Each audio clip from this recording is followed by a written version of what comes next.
Altare e cattedra. Altar y cátedra. Significado teológico y religioso. Mi occupo in questa prima parte. En esta primera parte me ocupo del altar y posteriormente en la segunda veremos el sintronon o la cátedra.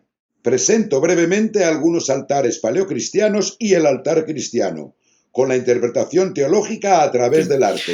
Ecco, partiamo subito dagli altari delle tradizioni Comenzamos religiose. ya con los altares de las tradiciones religiosas paleocristianas.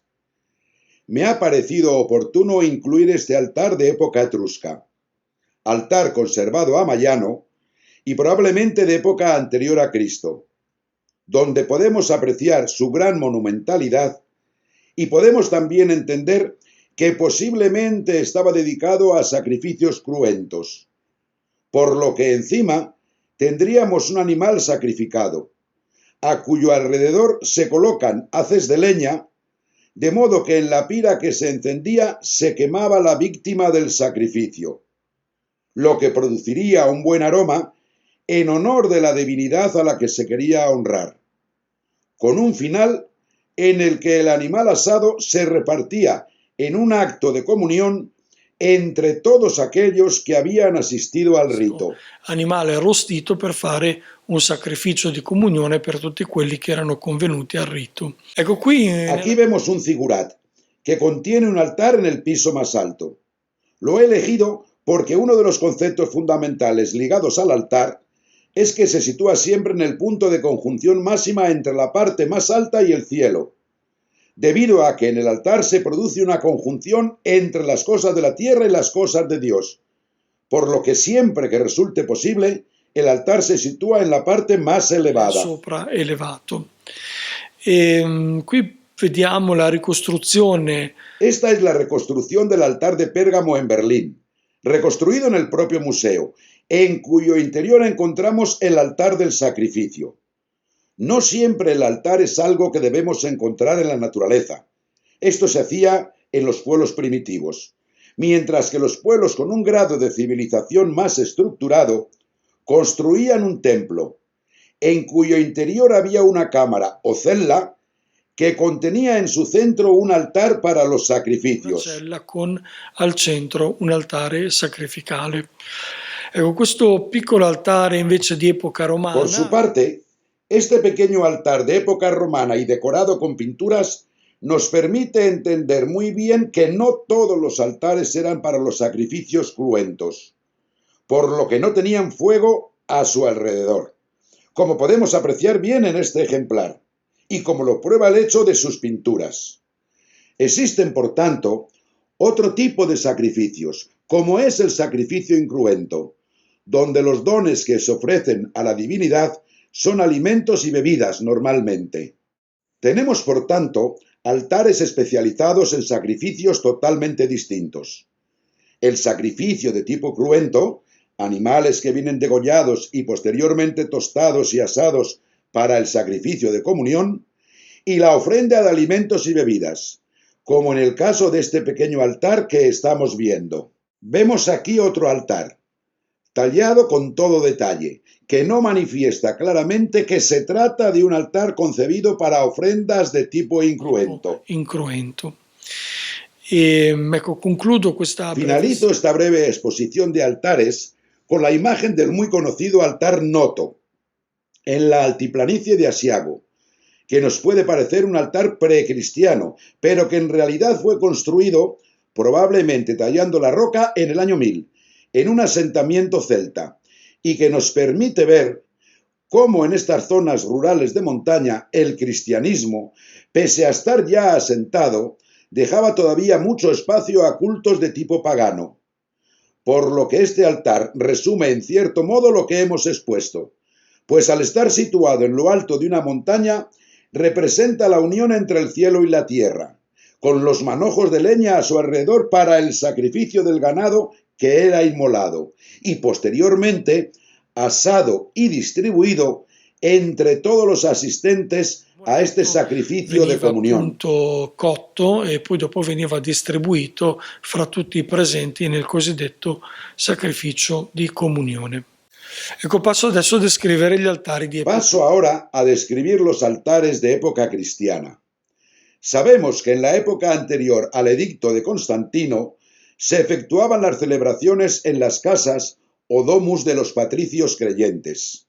Aquí tenemos una rarísima prueba de un altar portátil, donde se aprecia bien su carácter frágil y el hecho de que se traía y se llevaba para estas primeras celebraciones en las casas.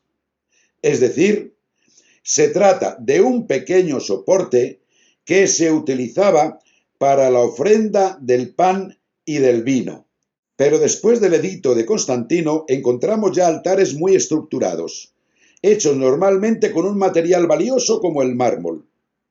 Aquí vemos un altar conocido como el altar de San Alejandro, del siglo V, que nos muestra algo muy importante, que los altares tenían una perforación interior que guardaba la urna con las reliquias de uno o más santos, por lo que podemos decir que estaban santificados por la presencia de las reliquias del santo. Prueba de que ya estaba consolidado el planteamiento de que el altar no era solo un objeto de piedra, algo inerte, sino que contenía en su interior el sacrificio de aquel que había accedido a Cristo, es decir, el santo, y más normalmente el mártir.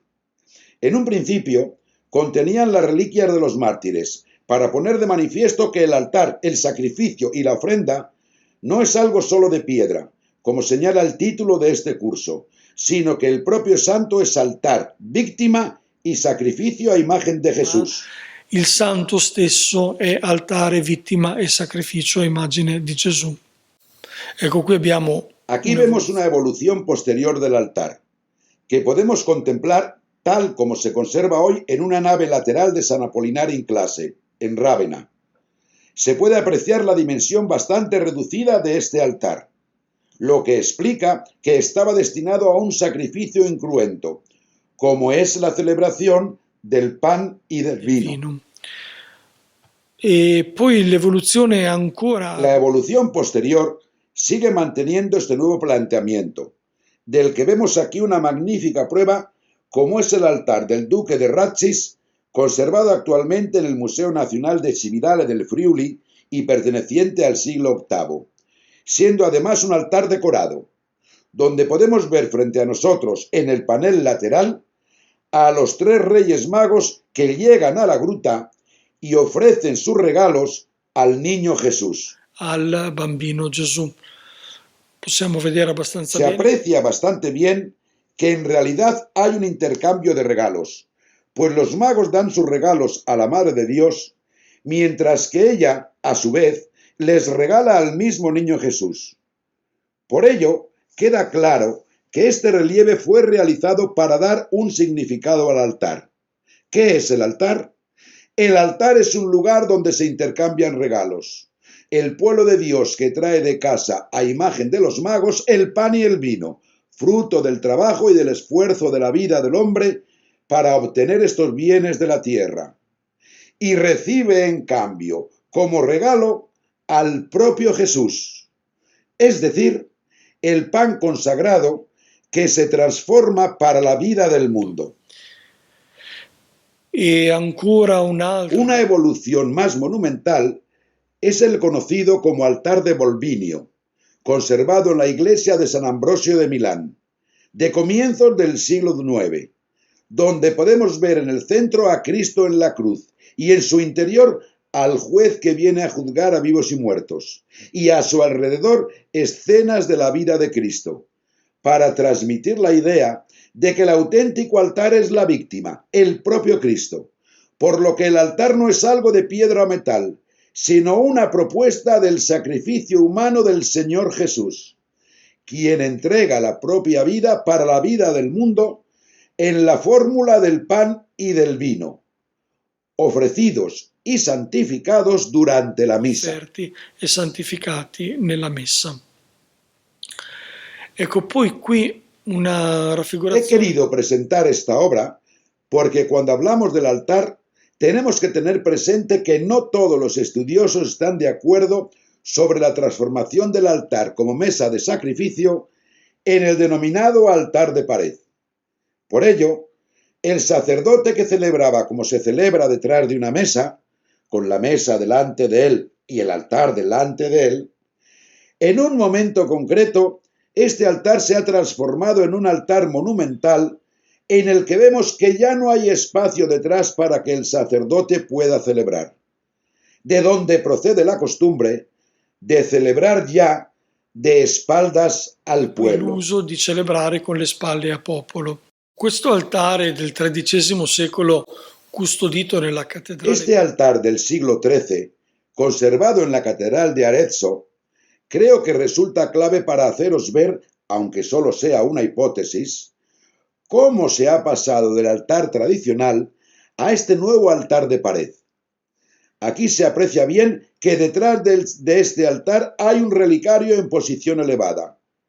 La interpretación es que las reliquias, como hemos visto anteriormente en el altar de San Alejandro, se guardaban en el interior del altar, con posterioridad, y probablemente se situaban detrás del altar sobre un soporte. Pero como existía el deseo de poder verlas cada vez más, se terminó construyendo una torre para elevarlas, como se observa en la imagen. Posteriormente, se añade un políptico que ilustra la vida de Cristo y del juicio universal. Y quizá, si esta hipótesis es válida, tenemos este cambio histórico por el que el altar adquiere una nueva configuración, lo que ya no permite celebrar detrás del altar, como hacían los celebrantes hasta este momento, por lo que el sacerdote se coloca delante y celebra de espaldas al pueblo. spalle rivolte al popolo.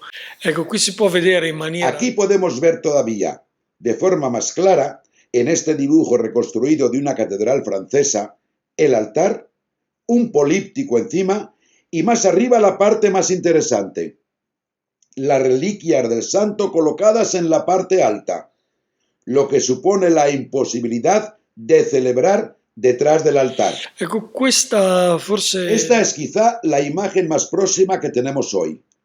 Una espléndida imagen de un altar del siglo XVI de Becchietta, conservado en el Duomo de Siena y que proporciona todos los elementos característicos que configuran un altar y que llegarán hasta el Concilio Vaticano II, es decir, el altar de pared, monumental, donde en la parte de arriba, ilustrando la teoría de los ángeles, vemos el tabernáculo o sagrario de Becchietta, lo que nos habla ya de la custodia eucarística suspendida entre el cielo y la tierra.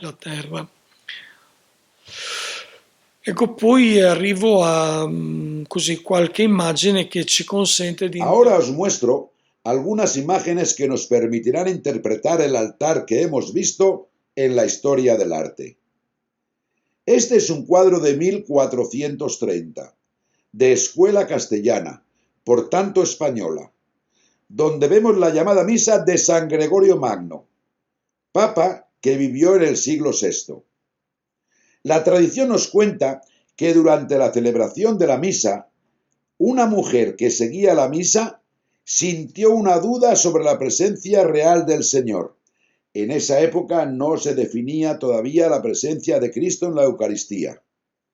Y tuvo una visión en la que pudo comprobar que las sagradas especies representaban y hacían visible toda la pasión del Señor. Vemos en el cuadro de forma clara la columna de la flagelación, la lanza que atravesó el costado y al propio Cristo que aparece en el sepulcro, como prueba de su pasión, descendimiento y resurrección. Il sepolcro come segno della sua passione, deposizione e resurrezione. È molto importante questa immagine. Esta es una imagen importante y no la única, pues ha sido ampliamente representada esta misa gregoriana que nos hace ver que, según la tradición cristiana, y al igual que vemos en la carta a los hebreos, el verdadero altar es la propia víctima, es decir, la presencia del Señor Jesús, quien transforma su realidad en las sagradas especies del pan y del e vino. trasforma la sua realtà nelle sacre specie del pane e del vino.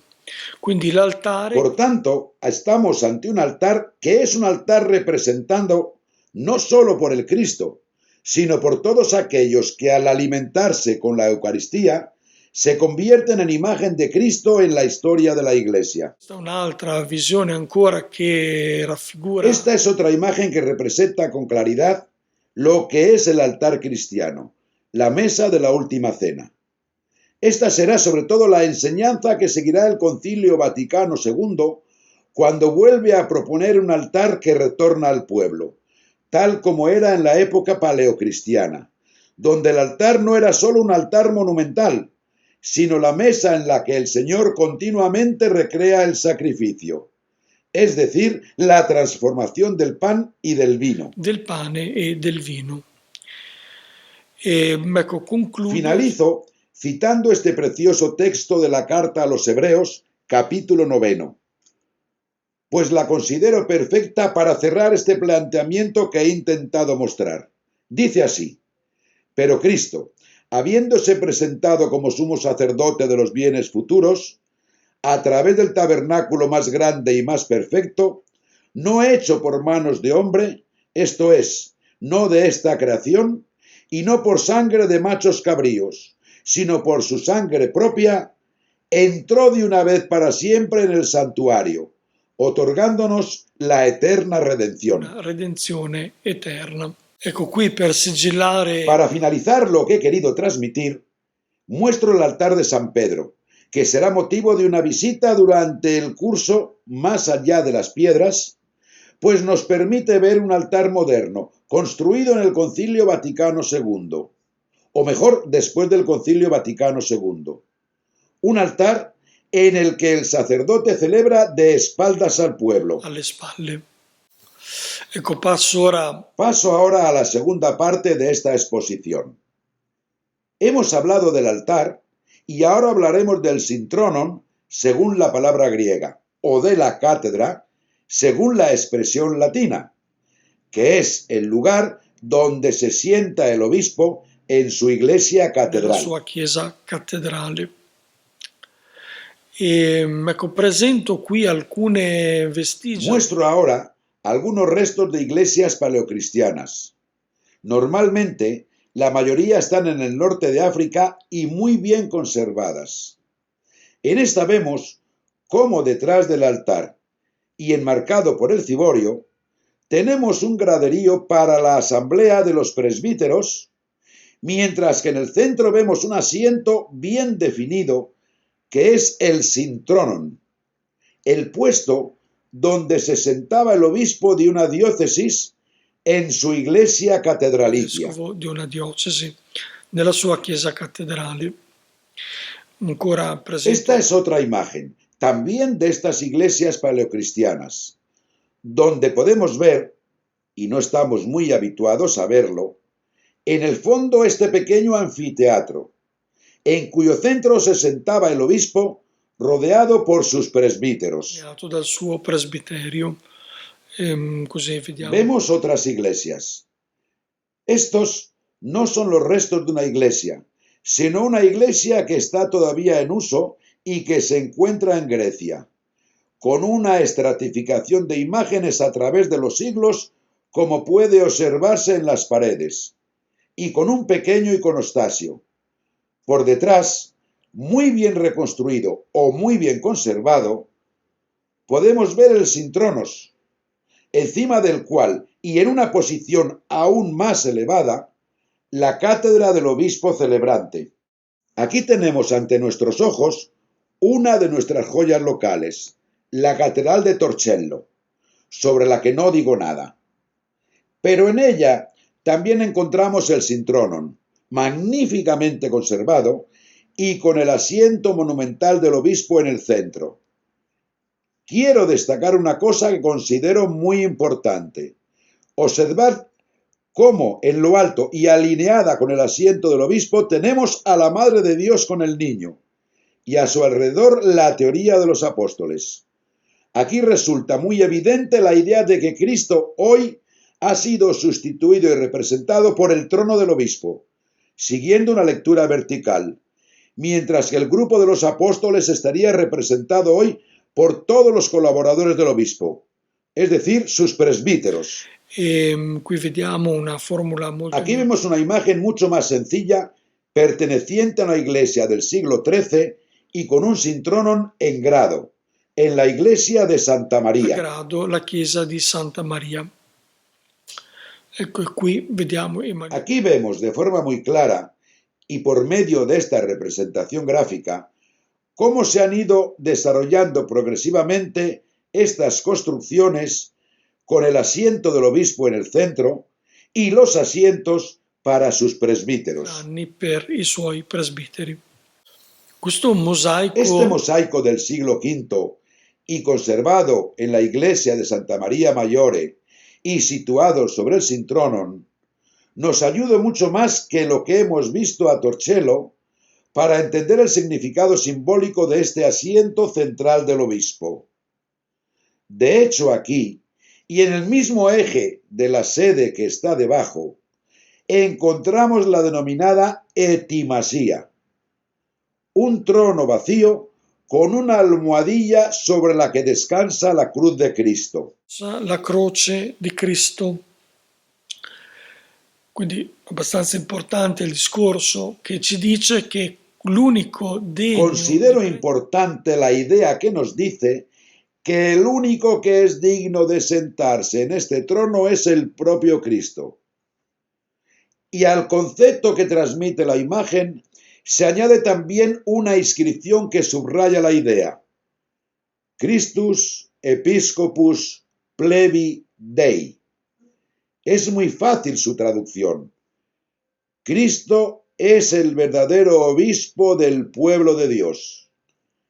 Por lo que se nos dice de forma muy clara que el sitio del sintronon, que es ocupado temporalmente por el obispo de la diócesis, es en realidad el sitio sobre el que se sienta el Cristo, el único digno de honor para ocupar este di puesto. onore per occupare in realtà quel posto.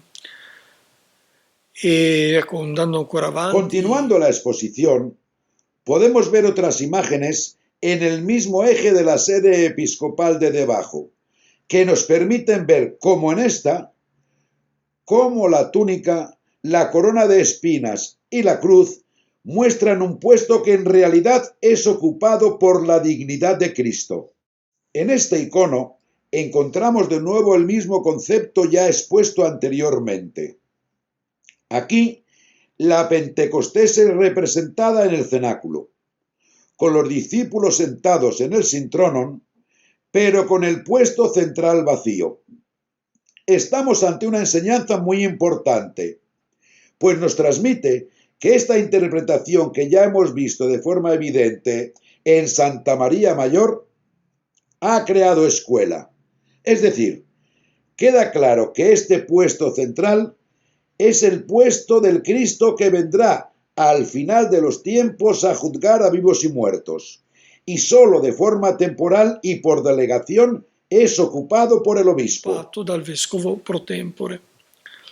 Ecco, qui Aquí possiamo- podemos ver otro icono sobre Pentecostés, donde en el centro, esta vez el puesto vacío está ocupado por la etimasía, trono vacío, desde donde Cristo habla por medio de los evangelios, que son su palabra.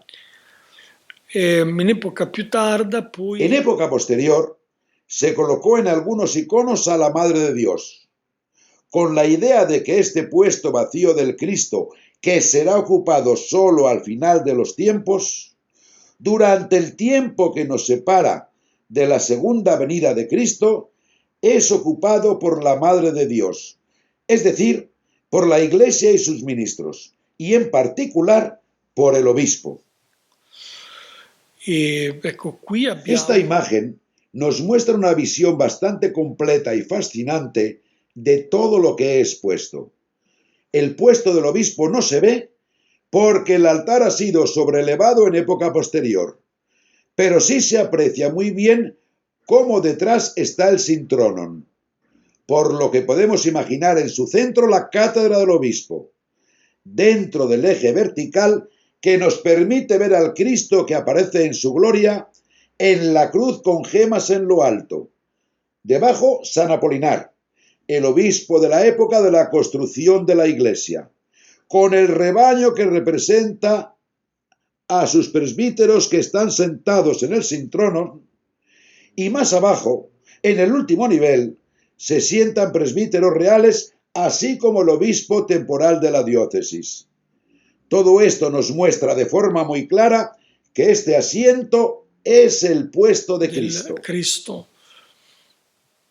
De forma más clara y evidente, vemos aquí representada la misma idea que he expuesto anteriormente. Finalizo con una curiosidad, como es esta capilla que os muestro con un trono en el centro, que es la sede del Papa. Se trata de una obra de Marco Iván Rubnik. Esta es la capilla privada del Papa, que se encuentra en las estancias privadas del Vaticano. La sede, esta cátedra, fue encargada para su realización a un joven artista eslovaco, quien hizo esta fundición en bronce con la idea clave de que quien se sienta en el trono de Cristo se llenará de heridas, como si fuese el flagelado, como si portase una corona de espinas. Flagellati, come se si indossasse una corona di spine. Infatti questa struttura De in hecho, bronzo esta estructura de bronce es tan áspera que quien se sienta en ella y cuando la toca, se siente herido por estar llena de asperezas. Y es tan cierto que al final, para poder utilizarla, se le ha añadido una envoltura roja de piel, para que el Papa pudiera sentarse sin dañarse. Si bien, todas las veces que se apoya en los brazos de este sillón, sentirá las molestias de este bronce lleno de asperezas. Es una interpretación muy bella la de esta cátedra, pues nos permite entender que quien ocupa el trono de Cristo, como hace en este caso el obispo de Roma, que es el Papa, siente todo el peso de lo que significa el servicio de cargar con el peso de la guía del pueblo de Dios. Comento esta cita de Mateo 25 que dice: cuando el Hijo del Hombre venga en toda su gloria y con todos sus ángeles, se sentará en el trono de su gloria y reunirá delante de él a todas las gentes y separará a unos de otros, como separa el pastor las cabras de las ovejas, y pondrá a su derecha a las ovejas y a su izquierda a las cabras. Esta es la escritura que sella el puesto que es la cátedra de la Iglesia diocesana, siendo denominada cátedra porque es el sitio del antiguo sintronon, teniendo como ocupante real al Cristo que vendrá a juzgar a vivos y muertos al final de los tiempos, tomando posesión de este trono que hoy, pero que mientras está vacante, es utilizado por el obispo de la diócesis de forma temporal en la ciudad donde tiene su sede. Ordinato per una città. E ecco qui a conclusione Como conclusión, muestro el presbiterio de la Catedral de San Pedro, donde podemos ver a la izquierda del altar la cátedra, realizada por Lelio Scorzelli a mediados del año 2000, siendo la nueva cátedra de San Pedro, que encierra todo este profundo simbolismo del sintronon y de la cátedra. Sintronos e della cattedra.